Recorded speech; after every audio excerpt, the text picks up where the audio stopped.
নমস্কার। এই মুহূর্তে আবহাওয়া নিয়ে সবথেকে বড় আপডেট। কোথায় কোথায় চলবে তাণ্ডব, বিস্তারিত জানিয়ে দেবো আজকের এই ভিডিওটির মাধ্যমে। তো ভিডিওটি ভালো লাগলে অবশ্যই একটি লাইক করবেন এবং চ্যানেলে নতুন হয়ে থাকলে চ্যানেলটিকেও সাবস্ক্রাইব করবেন। গত কয়েকদিন ধরে রাজ্যের আবহাওয়া যেন এক মায়াবী রূপ ধারণ করেছে। সকাল হতেই মেঘলা আকাশ, আর বেলা গড়াতেই ঝমঝমিয়ে বৃষ্টি, আর সন্ধে নামতেই ঝোড়ো হাওয়া লণ্ডভণ্ড করে দিচ্ছে গোটা কলকাতাকে। ভয়ঙ্কর কালবৈশাখীর দাপটে সমস্যার মুখেও পড়তে হয়েছে সাধারণ মানুষকে। গত 2 থেকে 3 দিনের এই বৃষ্টিতে শহরবাসীকে হয়রানির মধ্যে পড়তে হয়েছে ঠিকই, কিন্তু সেই সঙ্গে মিলেছে অস্বস্তি, গরম থেকে মুক্তি। তবে আবহাওয়া দপ্তরের তরফ থেকে জানানো হয়েছে এই সুখের দিন ফুরাতে চলল। বড়সড় পরিবর্তনের ইঙ্গিত দিচ্ছে আলিপুর আবহাওয়া দপ্তরে। কেমন থাকবে আজ শনিবারের আবহাওয়া? একেবারেই বৃষ্টিহীন দিন কখনোই আসছে না। আজ কলকাতা সহ হাওড়া, 2 চব্বিশ পরগনা, পূর্ব মেদিনীপুর ও নদিয়ায় হালকা থেকে মাঝারি বৃষ্টির পূর্বাভাস রয়েছে।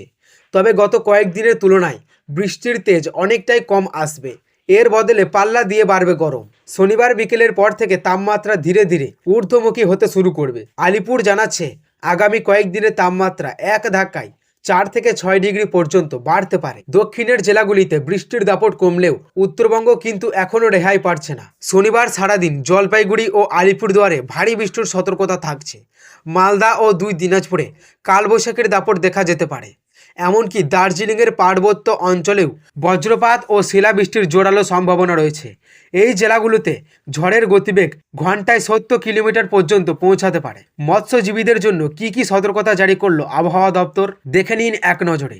বঙ্গোপসাগর থেকে জলীয় বাষ্পের বিপুল প্রবেশের জেরে সমুদ্রে বর্তমান উত্তাল। তাই ঝুঁকি এড়াতে আগামী 24 ঘন্টায় মৎস্যজীবীদের গভীর সমুদ্রে যেতে নিষেধ করা হয়েছে।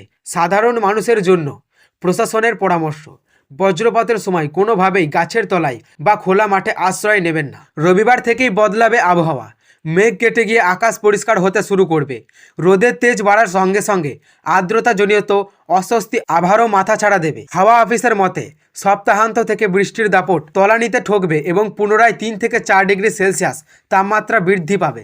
ফলে চৈত্রের শেষে সেই চেনা গরমের দহনজ্বালা ফের অনুভব করতে চলেছে বঙ্গবাসী। তো সুপ্রিয় দর্শক, এই ছিল আজকের আবহাওয়া খবর। ভালো লাগলে লাইক করবেন এবং চ্যানেলে নতুন হয়ে থাকলে চ্যানেলটিকেও সাবস্ক্রাইব করবেন এবং এই ধরনের লেটেস্ট আপডেট সবার আগে পেতে আজকের দর্পণ চ্যানেলের দিকে লক্ষ্য রাখবেন।